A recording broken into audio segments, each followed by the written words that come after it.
दासी मानते हैं, तो मेरी अज्ञान का हरण करिए। मेरा अज्ञान क्या है प्रभु? एक राम को जिसको हमने देखा था अपने पत्नी के वियोग में रोए जा रहे थे। आप कहते हैं एक तरफ कि ब्रह्म का कभी जन्म नहीं होता, वो अजन्मा है।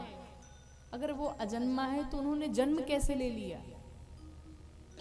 और अगर जन्म नहीं लिया तो एक साधारण से मनुष्य को आप सब मिलकर के भगवान क्यों घोषित किए हैं?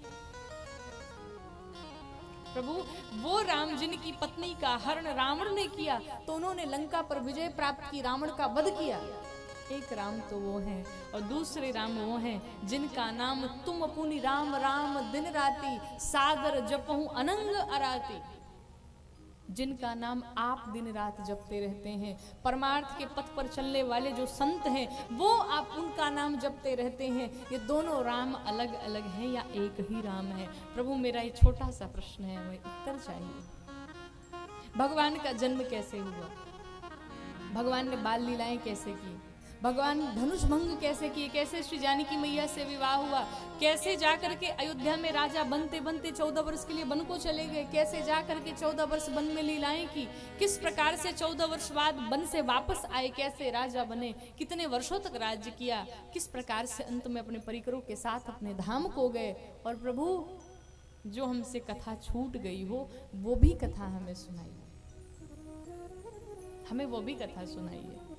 भगवान शंकर कहते, देवी आपने जो प्रश्न किया ना, बहुत सुंदर प्रश्न है, लेकिन आपने जो जिस प्रकार से बातें की कि ये दोनों राम अलग अलग हैं, सगुण निर्गुण दोनों भेद बताया, तो देवी आप जिस प्रकार से बातें कर रही है कोई मूर्ख व्यक्ति कर सकता है, कोई अज्ञानी कर सकता है, कोई जो मोह में फंसा हो वो कर सकता है। और आपको ना अज्ञान है, ना आप मूर्ख हैं, ना आपको मोह ने जकड़ रखा है। जैसे ही पूरी चरित्र को मां ने बताया, भगवान शंकर के हृदय में पूरा पूरा राम चरित्र आकर के विराजमान हो गया कि मगन ध्यान रस दंड जुग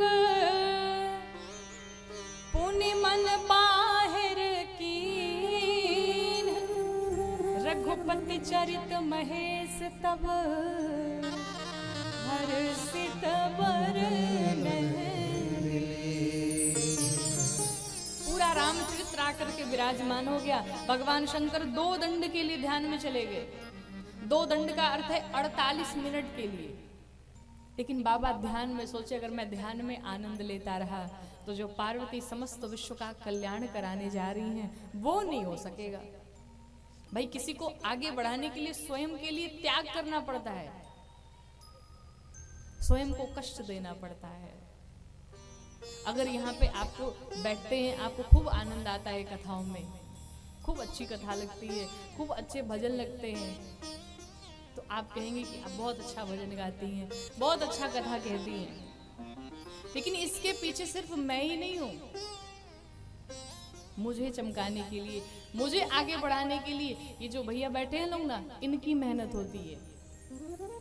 ये अगर साथ में न बजाएं, ये अगर साथ में न गाएं तो कैसा लगेगा? तो ये सिर्फ मेरी मेहनत नहीं है, इनकी भी मेहनत होती है कि हमसे पहले ही आकर के बैठ जाते हैं, हमसे पहले ही आकर के आप सबकी सेवा में भजन गाते रहते हैं, भगवान की सेवा में लग जाते हैं। तो उसी प्रकार भगवान शंकर ने भी कहा कि अगर मुझे संसार का कल्याण कराना है तो मुझे अपने आनंद का त्याग करना पड़ेगा, मुझे बाहर आना पड़ेगा ध्यान से। और भगवान शंकर ध्यान से बाहर आ गए। जैसे ध्यान से बाहर आए भगवान शंकर, देखिए आज यहाँ सत्संग प्रारंभ हुआ। किसके बीच में? भगवान शंकर और माँ भवानी के बीच में, सिर्फ पति और पत्नी के बीच में। और हम क्या करते हैं? हम लोग सोचते हैं कि जब कहीं कथा हो तो बैठ के सत्संग किया जाए, कहीं तीर्थ में जाएंगे तब सत्संग करेंगे। नहीं महाराज, ये जरूरी नहीं कि तीर्थ में जाने के बाद आप सत्संग कर पाएंगे। तीर्थ में जाने के बाद भी लोग सत्संग नहीं कर पाते हैं, भगवान की कथा नहीं सुन पाते हैं, मंत्र जाप नहीं कर पाते हैं। क्यों? उनका शरीर तो तीर्थ में है लेकिन मन कहाँ है? मन घर पे लगा हुआ है, मन बिजनेस में लगा हुआ है। हम तो यहाँ पे आ गए, बच्चे हमारे कैसे संभाल रहे होंगे, हम तो यहाँ आके घर में बहू कैसे संभाल रही होगी, चिंताएं लगी रहती हैं, नहीं कर पाते हैं। मंदिर में पूजा करने जब हम जाते हैं, कई बार लोगों को आपने देखा होगा, मंदिर में लोग पूजा करने जाते हैं और चप्पल कहाँ उतारते हैं? ठीक सीढ़ी के सामने। और एक बार भगवान को देखते, एक बार चप्पल को देखते, कहीं चप्पल हमारा चोरी ना हो जाए। होता है, कहीं चप्पल चोरी ना हो जाए, कोई चुरा के न ले जाए। अब आप बताओ, क्या इस भाव से, इस प्रार्थना से भगवान मिलेंगे क्या? कभी नहीं मिलने वाले। जब 100 रुपए की चप्पल पे मन अटका हुआ है तो भगवान कहां से मिलेंगे? नहीं प्राप्त होने वाले। और एक बात बताऊं, अगर चप्पल चोरी हो जाए ना मंदिरों से, कथाओं से, तो जाकर के भगवान के खूब जय जयकार करना, खूब धन्यवाद करना, प्रभु आज बड़ी कृपा हुई और आपकी कृपा से हमारा चप्पल चोरी हो गया। क्यों? जो चप्पल चोरी करके ले जाता है ना, हमारे जीवन की बला को लेके जाता है, हमारे जीवन की दरिद्रता को लेकर के जाता है। इसलिए खूब खुश हो जाओ, हे भगवान चप्पल चोरी हो गया।